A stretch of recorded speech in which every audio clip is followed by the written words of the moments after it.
শৰণ বড়ো ডাঙৰীয়াই যোৱাবাৰ নিৰ্বাচনত জিকিছে। আমি এইবাৰ শৰণ বড়োৱে যিমান ভোট পাইছিল যোৱাবাৰ তাতকৈ 20-30 হাজাৰ ভোট আমি বেছি পাম বুলি আশা কৰিছোঁ। এই কাৰণেই যে সকলো জাতি ধৰ্ম বৰ্ণ নিৰ্বিশেষে মাজবাট সমষ্টিত এইবাৰ BPF দলক প্ৰাৰ্থীক জিকোৱাৰ কাৰণে তেওঁলোকে ভাবিছে।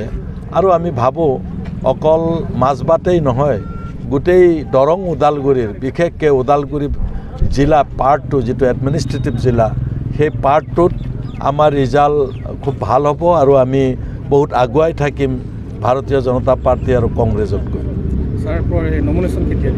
নমিনেশ্যন ইতিমধ্যে আজি ষ্টাৰিং কমিটিত আমি আলোচনা কৰিলোঁ।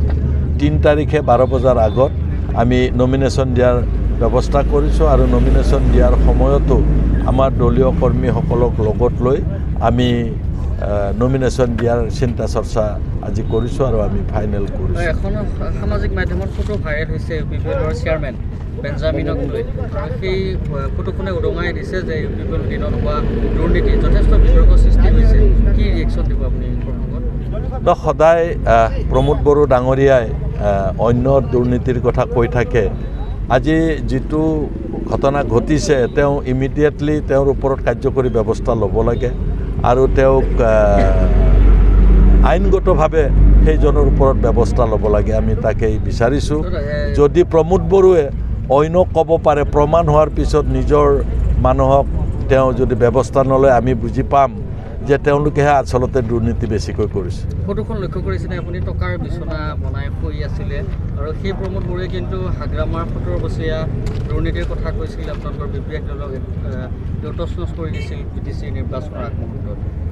নহয়, অকল এজন নহয়, তেওঁলোকৰ মুৰব্বীজনকে ধৰি প্ৰমোদ বড়োকে ধৰি যিমান তেওঁলোকৰ আমি যি দেখিব পাইছোঁ বা সাধাৰণ মানুহৰ পৰা শুনিছোঁ আমি যে তেওঁলোকৰ পাৰ্চেণ্টেজ সমানে ভগোৱা হৈছে। 50 টকা লাভ হ'লে 25 টকা তেওঁলোকে 25%, 30% তেনেকুৱা আমি শুনিছোঁ।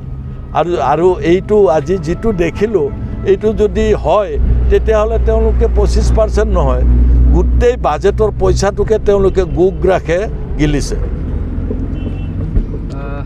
প্ৰতিদ্বন্দ্বী কোন থাকিব মূল হিচাপে আপোনাৰ? আচ্ছা, মূল প্ৰতিদ্বন্দ্বী আমাৰ ইয়াত 3কোণীয়া হ'ব যদিও ভাৰতীয় জনতা পাৰ্টি আমাৰ প্ৰতিদ্বন্দ্বী হ'ব, কিন্তু BTCত আমাৰ 2টা ৰাজনৈতিক দলৰ প্ৰাৰ্থীয়ে প্ৰতিদ্বন্দ্বী নহয়, তেওঁলোক বহুত পিছত থাকিব।